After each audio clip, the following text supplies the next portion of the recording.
అడిగినదేమిటో లిపి చిలిపిగా ముదిరిన కవితగా అది విని అదిమిన శోకులో ఉరి విడిచిన నెమలికి సవతిగా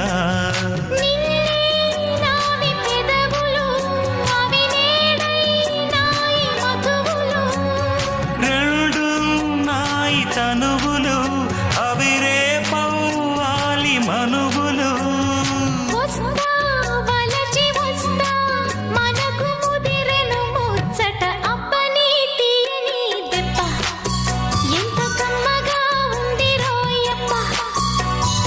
అమ్మ నేనున్న నీ బుగ్గ